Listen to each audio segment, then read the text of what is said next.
নমস্কাৰ। আজি আমাৰ শিল্পীৰ মনৰ খবৰত আমাৰ লগত আছে কমেডি কিং বিপুল ৰাভা। আমি ইয়াতে গেষ্টিক বুলি জানো। আমি তেখেতৰ পৰা কিছু মনৰ খবৰ আজি আমি ল'বলৈ আহিছোঁ। মনৰ খবৰ লোৱা জাগাখিনি হ'ল থিয়েটাৰ বীণাপাণিৰ আখৰা গৃহ।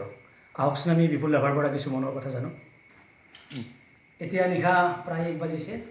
কিছু সময় আগতে বীণাপাণি থিয়েটাৰৰ সতীশ দেশৰ নাট অলপ মৰম দিয়াৰ আখৰা শেষ কৰি আমাৰ লগত আছে আজি বিপুল ৰাভা, কমেডি কিং বুলি আমি জানো। আমি বিপুলদাক প্ৰথমতে সুধিব বিচাৰিম যে আপুনি অভিনয়লৈ অহাৰ কাৰণটো কি বাৰু?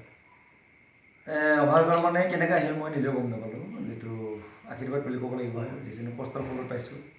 আজি মোটামুটি মই 14 বছৰ হ'ল। এনেকৈ লাহে লাহে লাহে ৰাইজৰ মাজত সোমালোঁ। সোমালে ইমানখিনি পাইছোঁ, কিন্তু ভগৱানৰ আশীৰ্বাদ। প্ৰথমতে আপুনি মঞ্চত অভিনয় কৰিছিল নে কেমেৰাৰ সন্মুখত?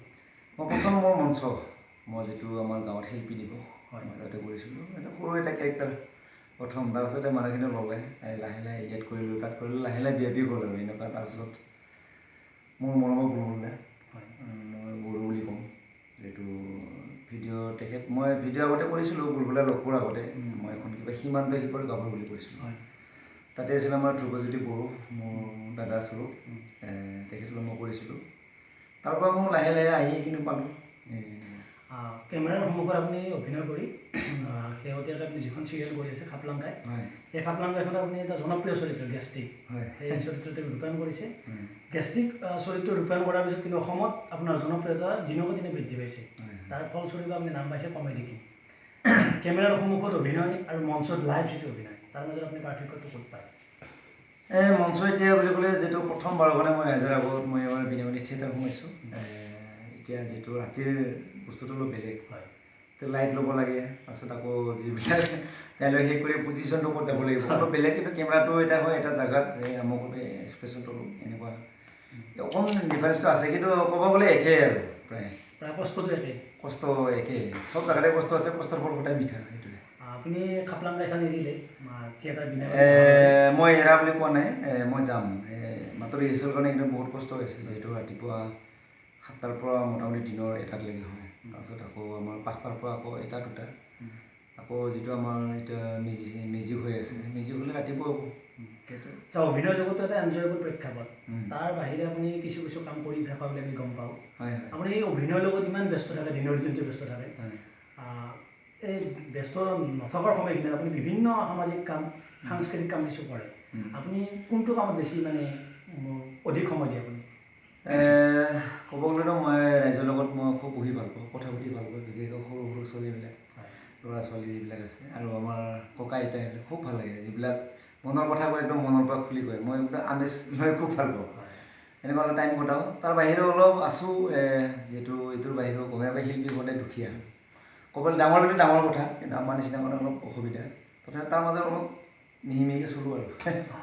বিপুলদাৰ মানে খাপলাংকাই চিৰিয়েলখনত আমি প্ৰায় দেখোঁ যে আপোনাৰ চুলি মানে সদায় দীঘল হৈ থাকে।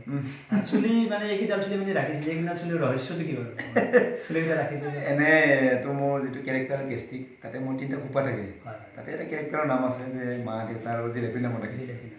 কিন্তু একচুৱেলি মোৰ হ'ল মই সদায় দুখীয়া, ধনী নহয়। যাতে দাড়ি চুলিবিলাক কাটব নালাগে, মই দাড়ি কাটব নালাগে, চুলি কাটব নালাগে, পইচাটো বাচি যায়, সেইটোৱে মোৰ টাৰ্গেট। বাকী আপোনাৰ ধৰক আপোনাৰ যি প্ৰযোজকে আপোনাক মানে যিখন চিৰিয়েল হওক, থিয়েটাৰ হওক, নাটক হওক, আপোনাক কমেডি ৰূপে মানে প্ৰযোজকে বিচাৰে। আপুনি কমেডি ক্ষেত্ৰত বহুত ৰিস্ক লয়। হয় হয়, কমেডি ক্ষেত্ৰত বহুত ৰিস্ক লৈছে। ইতিমধ্যে আপোনাৰ মানে যি আপুনি এক্টিং কৰিছে, দৰ্শকে কিন্তু সদায় কমেডিয়ান হিচাপে আপোনাক আঁকোৱালি লৈছে। এই ক্ষেত্ৰত আপুনি বহুত ৰিস্ক লৈ কাম কৰি আছে। যে আপোনাৰ অভিনয় চাই মানুহে হাঁহিব লাগিব, আৰু মানুহক হোৱাটো কিন্তু বৰ্তমান পৃথিৱীত ডাঙৰ কাম। কিন্তু সেই ডাঙৰ কামটো, সেই অসম্ভৱ কামটো কিন্তু আপুনি সম্ভৱ কৰিছে আপোনাৰ অভিনয়ৰ দ্বাৰা। আপুনি এই ক্ষেত্ৰত আপোনাৰ অনুভৱ কেনেকুৱা? যিহেতু মই ভগৱান আছে বুলি বিশ্বাস কৰোঁ, যিহেতু মানুহৰ জীৱনত সদায় কষ্ট, সদায় দুখ। ঘৰৰ পৰা ওলাই লোৱাৰ পিছত যিটো আমাৰ অসমত যিটো চলি আছে, মানুহৰ একো গেৰাণ্টি নাই, ঘূৰি যায় পাই নাপায়, একো নাই। কিন্তু যদি মানুহৰ সেই দুখৰ মাজত অলপ হাঁহি দিব পৰা যায়, মানুহৰ কোনোটোৱে বেছি যেন নালাগে। মানুহ কোনোবাই মোৰ মা দেউতা অসুখ, মোৰ বহুত কষ্ট হৈছে, আপুনি হেল্প কৰক, মানুহ কান্দি দিব। কিন্তু শুকুৱাটো বহুত টান।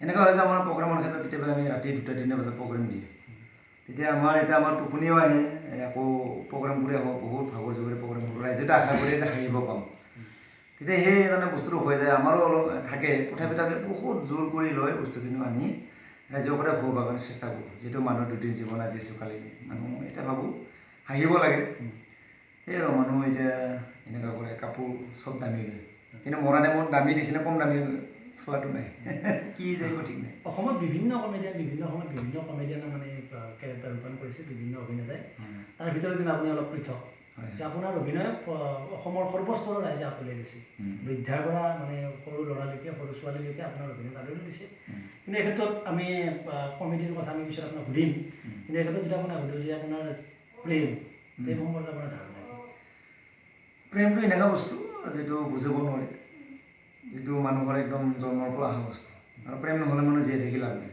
আপোনাৰ প্ৰেম কাৰোবাৰ লগত হৈছে নে বাৰু মিহি মিহি আছে ছোৱালী আচলতে মোৰ সঁচা প্ৰেম হ'ল মোৰ মা দেউতা তাৰপিছত আকৌ ৰাইজ যিখিনি মৰম যিখিনি দিছে আজি মই ইমানখিনি সৰুৰ পৰা আহি একচুৱেলি মোৰ ঘৰৰ অৱস্থা খুব বেয়া আছিলে মই আচলতে দেউতা মোৰ ঠেলালা আছিলে তাৰপাছত যিখিনি মই কষ্ট কৰি ডাঙৰ দীঘল কৰিলে কৰাৰ পিছত মই যেতিয়া মেট্ৰিক পাছ কৰিছিলোঁ মই তেতিয়ালৈকে মই হাল বাই মই মেট্ৰিক পৰীক্ষা দিছিলোঁ মই পৰীক্ষা দিব যাই পেলাই বোকা লাগি থাকিল তাৰপিছত গ'লোঁ মই মেট্ৰিক পৰীক্ষা দিলোঁ মই ভালকৈ পাছ কৰা নাই 3rd ডিভিজন পাছ কৰিছোঁ তেতিয়া 3rd ডিভিজন আছিলে এইটো এনেকুৱা কিবাকৈ পাছ কৰিলোঁ মই আকৌ যিটো আমাৰ খয়াবাৰী হাই ছেকেণ্ডেৰী মই তাতে এডমিশ্যন ল'লোঁ লোৱাৰ পিছত তাতে অকণ ভালকৈ পঢ়িলোঁ পঢ়াৰ পিছত আকৌ মই টংলা কলেজত এডমিশ্যন ল'লোঁ ডিগ্ৰী মই ডিগ্ৰী কমপ্লিট নহ'ল ৰাইজত যিটো মই সোমাই পঢ়িলোঁ তাৰমানে নিষ্ঠা সততা আৰু একাগ্ৰতাৰে আপুনি অভিনয় আঁকোৱালি লৈছে মই অভিনয়